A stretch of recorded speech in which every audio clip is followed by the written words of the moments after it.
is just time. So really, people wonder why you die immediately when you hit the water, and the real reason is just we don't want to have to spend a lot of time building different physics and different effects and different underworld terrain. It's a great border for the world so that you can actually contain users. It's a cheap answer, and I apologize for giving you a cheap answer, but really it comes down to how much time we have to build the game and what we want to do out of it. And I think right now our game is really focused about jetpacks and air movement and on-ground combat rather than water-based combat. So like maybe an expansion. Maybe. I think that'd be a pretty funny expansion for Firefall. Firefall, the Journey to Atlantis or something like that. That'd be pretty Hollow Earth? Yeah, who knows? Cool. Thanks, man. Test subject has a question as well. Let me get him up. There you go, bud. Alright, this kind of goes back to the expansion of the world topic. So, as the world expands and new areas become available, will new and diverse environments also become incorporated to these areas, such as like new snowy Rocky Mountain regions or swamps or something like that? Absolutely. Our concept artists are awesome, and our walls are covered in the office with different environments and terrains and different things. And I wish I could show them all to you guys, but there's some really cool stuff. Like I said, when we talked about 5-year plan of having content for 5 years, it's all there, and we have the entire world to build upon. So Earth is a very diverse environment, and there's a lot of different places we can go with that. Alrighty. Thank you. Awesome. Iridian, go ahead, buddy. Yes, my question was, right now it's quite difficult to know if someone is on your army when you just see them randomly. Do you intend to make it easier to see if someone you're playing with or you see Copacabana is in your army? Are you not seeing a tag over their head? That you should see a Yeah, tag. but that's very hard to see.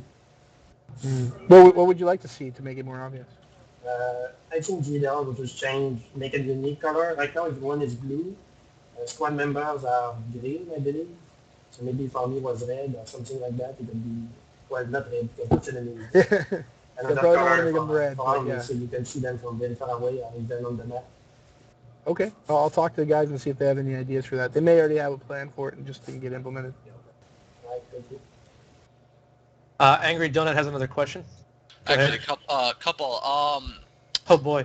In the terms of army versus army or alliances versus alliances, it's kind of like a question or a suggestion where you could probably do something like what Eve did, where you can designate a war against them, but probably not make it as troublesome where it lasts like weeks on end, but only for like a day. So like if you know that a convoy is moving out, you can war them and they get a notice and stuff like that. And my question is, as an engineer, I've noticed that my turret derps out a lot, and while trying to hit an enemy that's is in its range but is kind of evading it. It would be nice to have like some sort of designation where I could designate a target and it will move off of that other target and focus that target. Is that a possible plan, or is that being planned out, or something that could be added? It could be added because we used to have it that way, that whatever you send targeted last, it went after.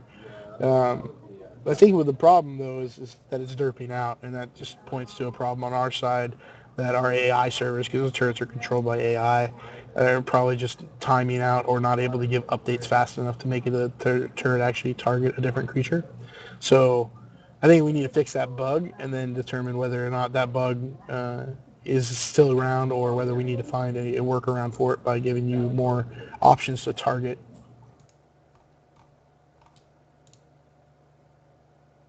Okay, thank you. Shanka, go ahead. Thank you. Hey Phobos, hey Faded. Right, with your investment in Stage 5, creating a lot of game-related videos, so say you've got the auction-style one about the assault rifle and the battle frame. Not sure if that's live yet, but it was definitely previewed in that PAX panel video.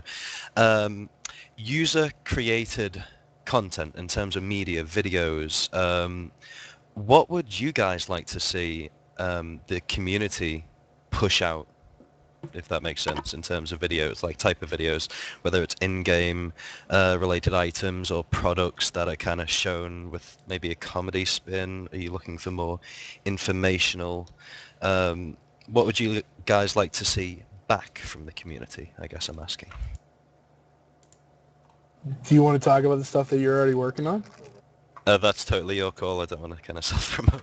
Because I think that stuff is cool. So SynStick guys are working on a machinima, I think that stuff is awesome. I really love to see more, whether it be machinima or just funny things. Like, I don't know if you guys saw the Copacabana Express guys did a bunch of stuff.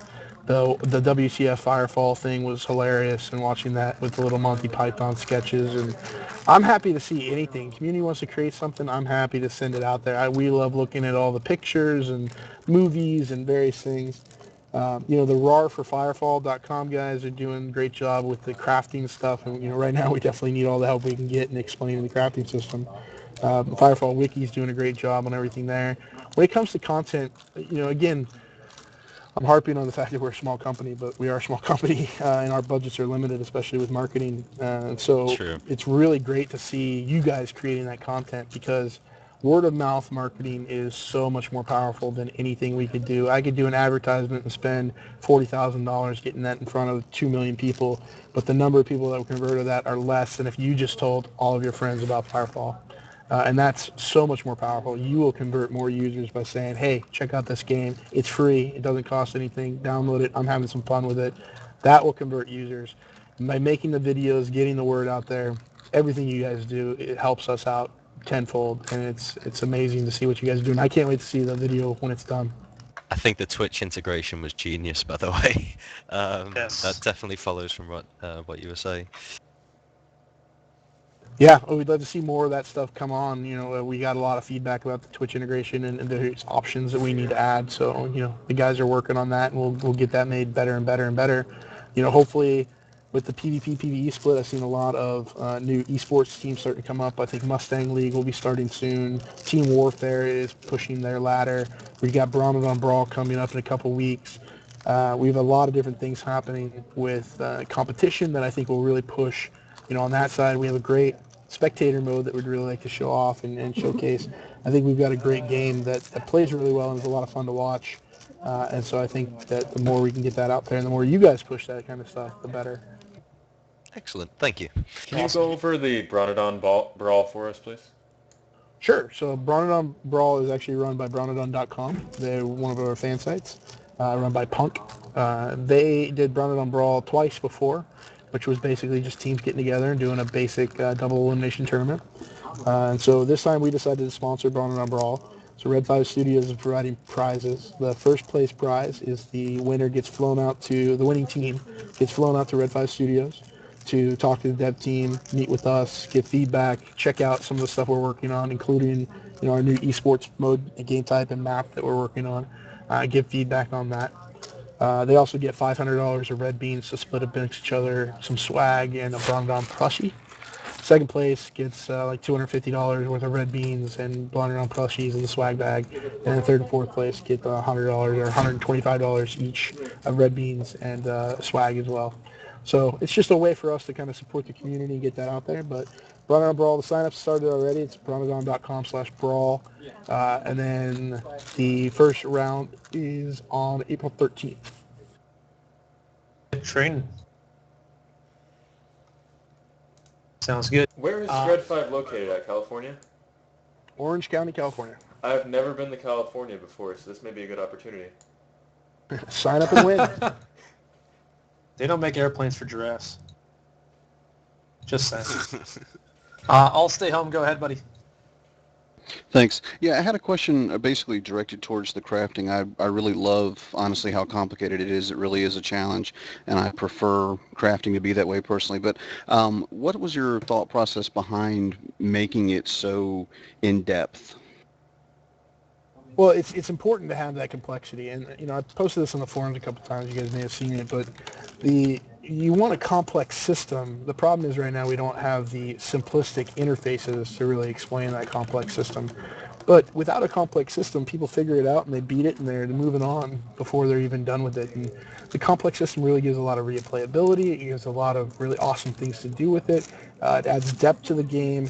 It makes people want to explore it and really so figure out all the little nuances to it to really become an expert at that system. And the more complex and the more deep that system is, the longer it will take for them to figure that out, the longer they play the game, and the better we are in the end because now we have players.